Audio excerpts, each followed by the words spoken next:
du collectif Urgence Solidarité Syrie, avec nos amis syriens qui ont pris l'initiative de cette journée. Cette journée est belle parce que beaucoup d'associations, de syndicats, de partis politiques nous ont rejoints. Aujourd'hui, c'est la journée des indignés. Aujourd'hui, nous devons nous indigner sur ce qui se passe en Syrie. Dans quelques jours, il y aura le G20 des chefs d'État à Cannes, les 3 et 4 novembre. Le président de la République française sera le président de ce G20. Il aura les yeux dans les yeux des chefs d'État qui, au Conseil de sécurité de l'ONU, ont refusé qu'il y ait une résolution du Conseil de sécurité pour qu'il y ait une véritable enquête et une saisie de la Cour pénale internationale. C'est une véritable complicité de fait. Nombreux sont les intervenants. Je vais donc passer la parole, tout d'abord, aux associations de droits de l'homme. l'ACAT, Louisa Toscane, qui doit être près de moi. L'ACAT France, l'action des chrétiens pour l'abolition de la torture et des exécutions capitales, aux côtés du peuple syrien. Aujourd'hui, nous ne parlons pas seulement de répression, nous sommes entrés dans une autre dimension, celle du crime contre l'humanité. Et c'est à ce titre que nous nous engageons. En effet, et si l'on ne prend que les chiffres de l'ONU, 3000 morts, dont 187 enfants, des milliers de personnes blessées, des disparus, des opposants pourchassés, pas seulement en Syrie, ni dans les pays voisins, mais dans le monde entier, comme en France ou dans le cône sud de l'Amérique latine. C'est à ce titre que nous pouvons être unitaires, au moins sur ce point, la dénonciation des crimes contre l'humanité. Notre association s'engagera contre l'impunité. Elle ne ménagera aucun effort pour que soit traduit devant la justice internationale tous les criminels, qu'il s'agisse des commanditaires ou des exécutants. Et en tant qu'association, en France, nous serons vigilants sur deux questions particulièrement.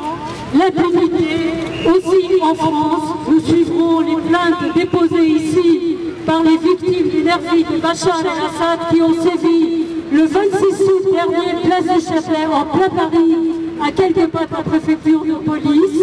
Et nous assurons les militants syriens en France de notre indéfectible solidarité.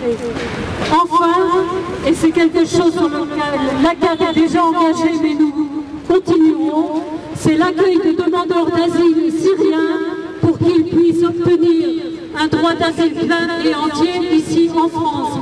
Et nous voudrions que les discours officiels de dénonciation de la répression s'accompagnent d'une traduction pratique dans les faits, que les demandeurs d'asile syriens soient reçus comme tels en préfecture et à l'OFPRA. Nous nous ferons un devoir de suivre et d'apporter notre concours à leur demande.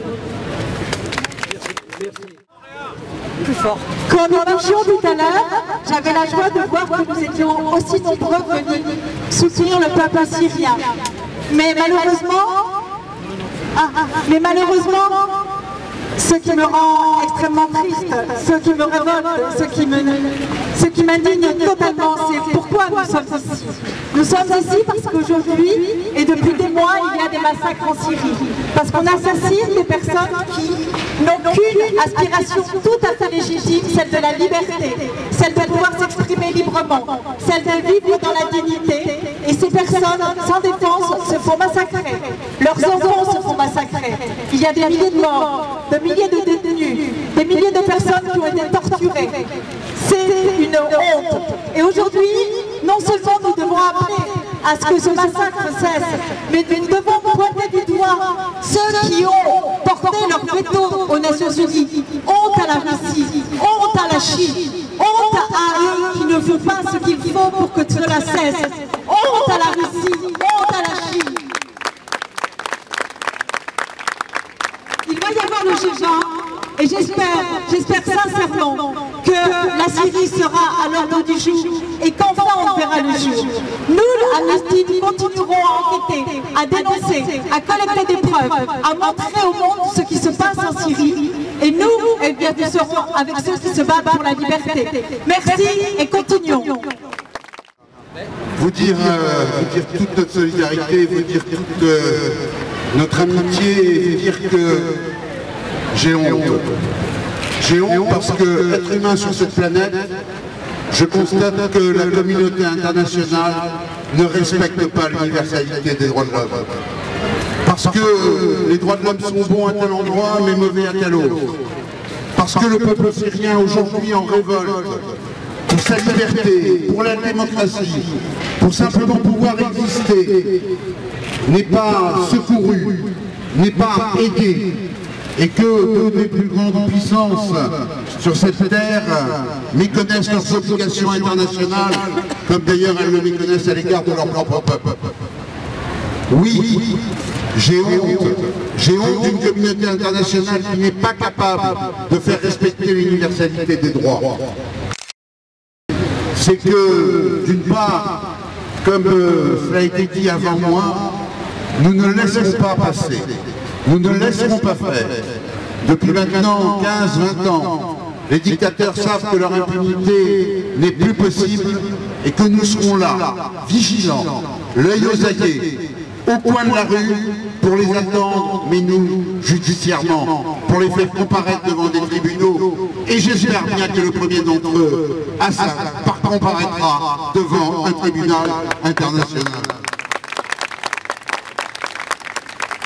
Je veux dire aussi que cette solidarité, il nous faut l'exercer à l'égard de tout le monde. Il n'y a pas de grands et de petits défenseurs des droits. Il y a ceux qui se battent, ceux qui se révoltent, ceux qui désirent parce qu'on leur donne des ordres inacceptables. Tout cela, nous devons les soutenir.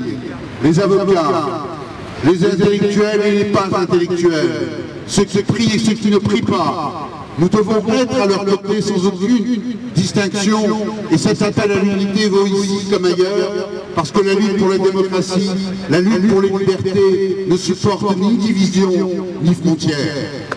Voilà ce que je voulais vous dire. Nous sommes avec vous, nous l'étions hier, nous le serons demain. Et ce que j'espère bientôt, c'est que nous pourrons être ensemble, pousser ce même cri de liberté à Damas. Ça fait maintenant 8 mois que le peuple syrien passe une répression féroce. Près de 3000 morts, la torture, y compris celle des enfants, les disparitions, les enlèvements jusque dans les hôpitaux, les bombardements des villes, les exécutions sommaires. Il ne s'agit plus de répression de manifestations, mais d'une guerre contre la population. Ici même, en France, le régime syrien menace une agression au mois d'août à Paris, des tentatives d'intimidation contre des étudiants, en particulier à Toulouse, et c'est inacceptable. Les Syriens n'ont pas peur, ils continuent, ils témoignent, parfois visage découvert. Les faits sont connus du Conseil de sécurité des Nations Unies. Plus fort. Ils ont été évalués au niveau des crimes contre l'humanité. Mais certains États font mine de croire aux promesses de réforme du régime de Bachar el-Assad. Si vous les réformez, pourquoi n'a-t-il pas fait avant d'en arriver à ces milliers de morts? Au contraire, c'est une escalade de la répression que nous assistons. S'il voulait entamer un dialogue politique, pourquoi ne l'avoir pas déjà fait? Il prend le prétexte d'avoir à finir avec une bande armée, avec des terroristes, avec des islamistes, mais les manifestations continuent, pacifiques, rassemblant toute confession et toute communauté. Des bandes armées, mais de quel côté est la violence? Des manifestants sont désarmés, des militaires, des officiers qui ne veulent pas tirer sur la population les dénoncent, et certains d'entre eux ont déserté pour ne pas être forcés de tirer. Le mouvement de protestation rassemble toutes les composantes religieuses et ethniques du peuple syrien. La Chine et la Russie s'opposent à un vote au Conseil de sécurité des Nations Unies. Ces deux pays sont peu crédibles quant à la défense des droits de l'homme, la défense des droits des peuples. Je suis là pour apporter le soutien d'Europe Éco Gilets Verts à la lutte héroïque du peuple syrien.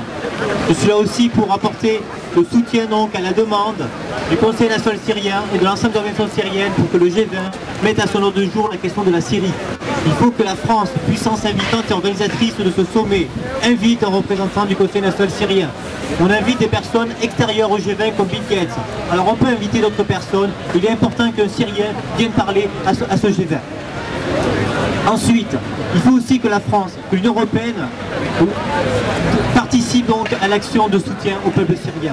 Il faut que dans les camps qui se mettent en place à sa frontière, en Turquie, au Liban, en Jordanie, qu'on apporte un soutien logistique, financier. Mais ce n'est pas tout. Il faut aussi qu'on permette à toutes les personnes dans ces camps une libre circulation vers l'Union européenne. Cela a été fait dans d'autres moments, dans d'autres périodes historiques, notamment quand il y a eu le conflit de Yougoslavie. Il faut donc aujourd'hui que l'Union européenne, que la France, ne parte pas les gens dans ces camps qui se mettent en place. Il faut que ces gens aient la possibilité de venir en France, de venir en Europe, pour qu'il y ait une réelle organisation de l'opposition. Voilà.